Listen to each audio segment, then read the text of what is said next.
இந்த தொகுதியை பொறுத்தவரைக்கும் சிட்டிங் எம்பியாக இருக்கக்கூடிய நவாஸ் கனி மீது பல்வேறு விமர்சனங்கள் முன் வச்சுக்கிட்டே தான் இருக்காங்க மக்கள். ஏன்னா கடந்த தேர்தலில் கொடுத்த வாக்குறுதிகள் எதையுமே பெரிய அளவில் அவர் நிறைவேற்றல.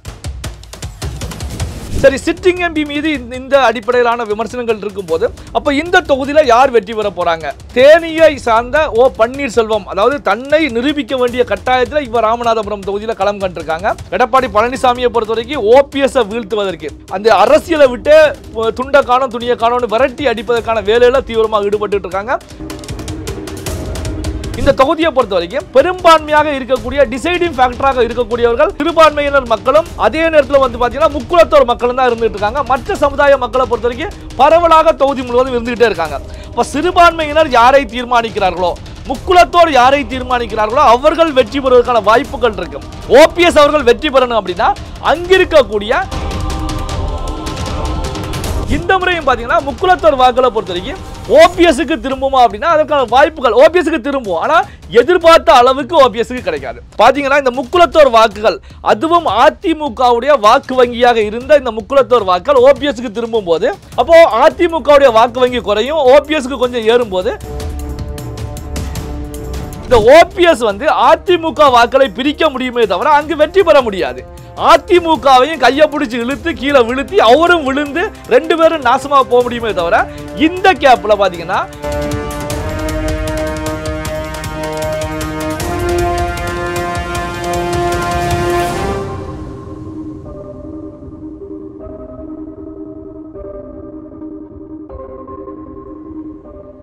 ரியல் ஒன் வாய்ஸ் நேயர்களுக்கு வணக்கம். இன்றைய நேர்காணலுக்காக நம்மோடு இணைகிறார் அரசியல் விமர்சகர் திரு நெல்லை சிவா அவர்கள். வணக்கம் சார். வணக்கம்.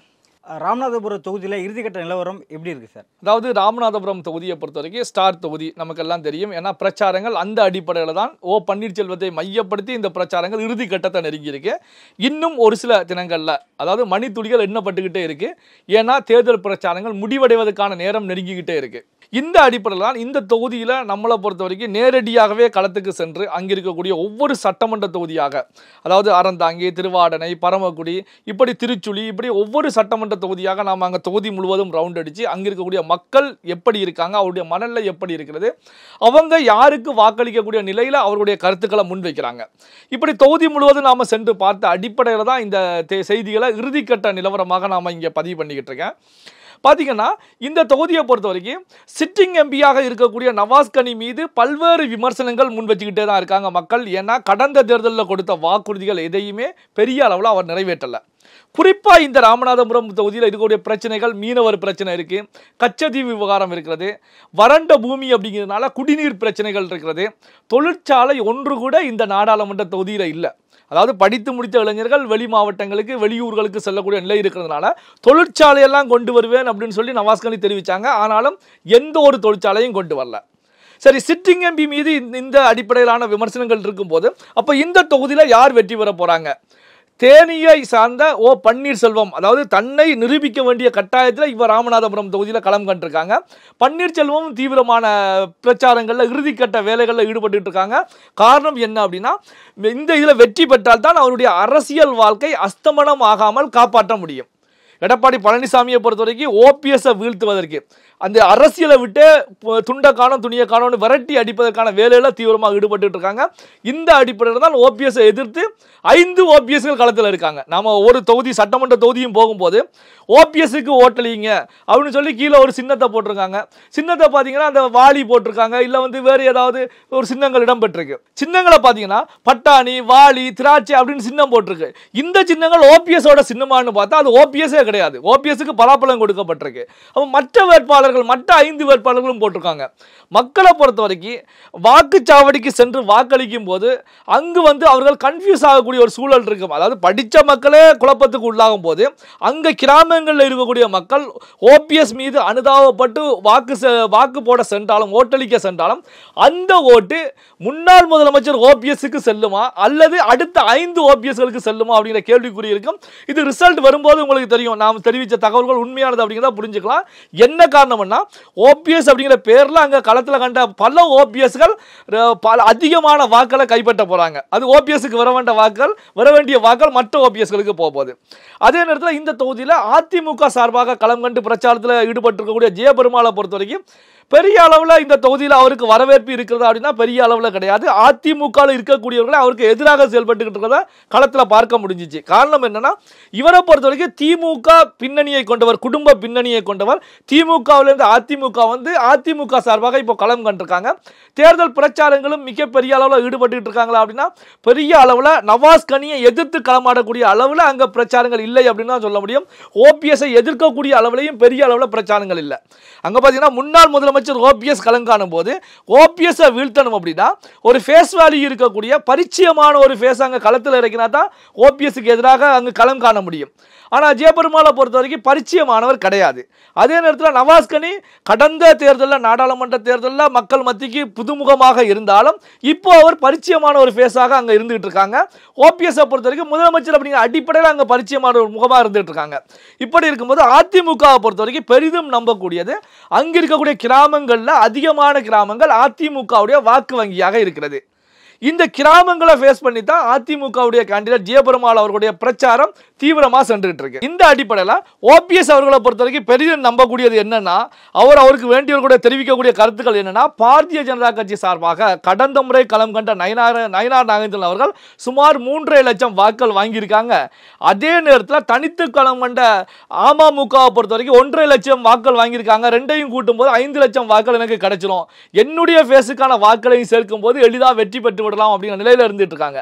ஆனா அன்று நடைபெற்ற 2019 ஆண்டு களம் வேறு, இன்று நடக்கக்கூடிய களம் வேறு. அதாவது பாத்தீங்கன்னா இப்போ பாத்தீங்கன்னா அதிமுக வாக்களை பிரித்து ஓபிஎஸ் அவர்கள் எடுக்கலாம் அப்படின்னு முயற்சி பண்ணாலும் அங்க பிரிக்கக்கூடிய அளவுக்கு அங்கு களம் இல்லை அப்படிங்கிறத நம்ம தெளிவாகவே பார்க்க முடிகிறது. இந்த தொகுதியை பொறுத்த வரைக்கும் பெரும்பான்மையாக இருக்கக்கூடிய டிசைடிங் ஃபேக்டராக இருக்கக்கூடியவர்கள் சிறுபான்மையினர் மக்களும் அதே நேரத்தில் பார்த்தீங்கன்னா முக்குலத்தோர் மக்களும் தான் இருந்துட்டு இருக்காங்க. மற்ற சமுதாய மக்களை பொறுத்த வரைக்கும் பரவலாக தொகுதி முழுவதும் இருந்துகிட்டே இருக்காங்க. அப்போ சிறுபான்மையினர் யாரை தீர்மானிக்கிறார்களோ, முக்குலத்தோர் யாரை தீர்மானிக்கிறார்களோ அவர்கள் வெற்றி பெறுவதற்கான வாய்ப்புகள் இருக்கு. ஓபிஎஸ் அவர்கள் வெற்றி பெறணும் அப்படின்னா அங்கிருக்கக்கூடிய சிறுபான்மையினரான இஸ்லாமிய மக்கள் மனது வைத்தால் தான் ஓபிஎஸ் ஆல அங்க வெற்றி பெற முடியும். ஆனால் ஓபிஎஸ் அவர்கள் எந்த அலையன்ஸ்ல இருக்காங்க? பாரதிய ஜனதா கட்சி கூட்டணியில் இருக்காங்க. பாரதிய ஜனதா கட்சி கூட்டணி மூலமாகத்தான் சுயேட்சை வேட்பாளராக களம் கண்டிருக்காங்க. அப்படி களம் காணும் போது இஸ்லாமிய ஓட்டுகள் ஓபிஎஸ்க்கு கிடைப்பதற்கான வாய்ப்புகள் துளியளவு கூட கிடையாது. அப்படி இருக்கும்போது ஓபிஎஸ் பொறுத்தவரைக்கும் முக்குலத்தோர் வாக்களை களமாடினாலும் அவங்க ராமநாதபுரம் தொகுதியை பொறுத்த வரைக்கும் இஸ்லாமியர்களுக்கும் முக்குலத்தோருக்கும் இடையில ஒரு அண்டர்ஸ்டாண்டிங் அங்க அதிக அளவில் இருக்கக்கூடிய ஒரு தொகுதியாக தான் பார்க்கப்படுது. காரணம் என்ன அப்படின்னா முத்துராமலிங்கத்தவரை வச்சு மாமா மருமகன் அப்படிங்கிற அடிப்படையில் ஒரு ரிலேஷன்ஷிப்பை மெயின்டைன் பண்ணக்கூடிய அளவில் தான் இருந்துட்டு இருக்காங்க. இந்த அடிப்படையில் தான் கடந்த தேர்தலையும் பார்த்தீங்க அப்படின்னா இந்த முக்குலத்தோர் வாக்குகள் நவாஸ் கனிக்கும் அதிக அளவில் சென்றுச்சு. என்ன காரணம் அப்படின்னா திமுக மூலமாக கூட்டணி கட்சி சார்பாக இந்திய யூனியன் முஸ்லீம் லீக் சார்பாக களம் கண்ட நவாஸ் கனிக்கு சென்றுச்சு. இந்த முறையும் பார்த்தீங்கன்னா முக்குலத்தோர் வாக்குகளை பொறுத்த வரைக்கும் ஓபிஎஸ்க்கு திரும்புமா அப்படின்னா அதற்கான வாய்ப்புகள் ஓபிஎஸ்க்கு திரும்பும். ஆனால் எதிர்பார்த்த அளவுக்கு ஓபிஎஸ்க்கு கிடைக்காது.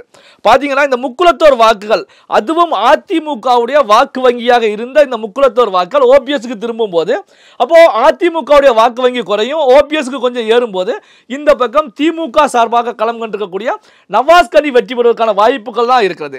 அதே நேரத்தில் பார்த்தீங்கன்னா நவாஸ் கனி மீது பல விமர்சனங்கள் கொடுத்த கோரிக்கைகளை நிறைவேற்றவில்லை அப்படின்னு கோரிக்கைகள் முன்வைக்கப்பட்டாலும் தொகுதி முழுவதும் பார்த்தீங்கன்னா மோடிக்கு எதிர்ப்பு, பாரதிய ஜனதா கட்சி எதிர்ப்பு அப்படிங்கிறது இன்னமும் இஸ்லாமிய மக்கள் மத்தியில் ராமநாதபுரம் நாடாளுமன்ற தொகுதியில் இருக்கக்கூடிய இஸ்லாமியர் மக்கள் மத்தியில் அதிக அளவில் இருக்கிறது. அந்த அடிப்படையில் தான் திமுக கூட்டணி கட்சிகளும் இந்த விவகாரத்தை மக்கள் மத்தியில் கொண்டு போய் சேர்த்திருக்காங்க.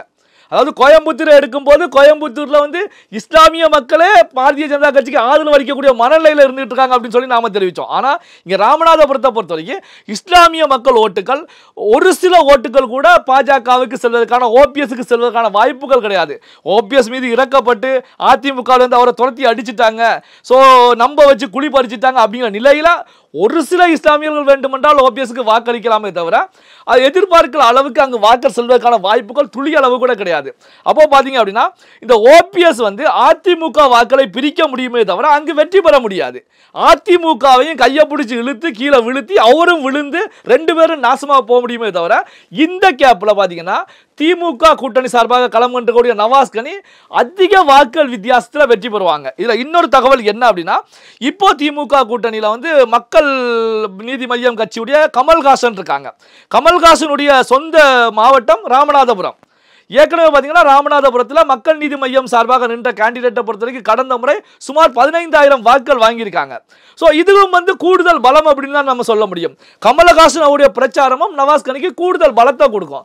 கடந்த முறையே சுமார் 1,20,000 வாக்குகளுக்கு மேல் வாங்கி வெற்றி பெற்ற நவாஸ் கனியை பொறுத்த வரைக்கும் இந்த முறையும் அதிக அளவில் அதிக லீடிங்கில் வெற்றி பெறுவதற்கான ஒரு சூழல் தான் இப்போ தற்போதைய நிலையில் ராமநாதபுரம் நாடாளுமன்ற தொகுதியில் இருந்துகிட்டு இருக்கு. அப்போ கள நிலவரத்தை பொறுத்த வரைக்கும் ஓபிஎஸ் ஜெயபெருமாளை விட அசுர வேகத்தில் திமுக கூட்டணி கட்சி சார்பாக களம் கண்டிருக்கக்கூடிய நவாஸ் கனி அவர்கள் முன்னணியில் இருக்கிறார் அப்படின்னு சொல்லி நாம எடுத்துக்கலாம். தொகுதி கள நிலவரங்களை பற்றி விரிவான கருத்துக்களை பதிவு செஞ்சு மிக்க நன்றி சார். நன்றி.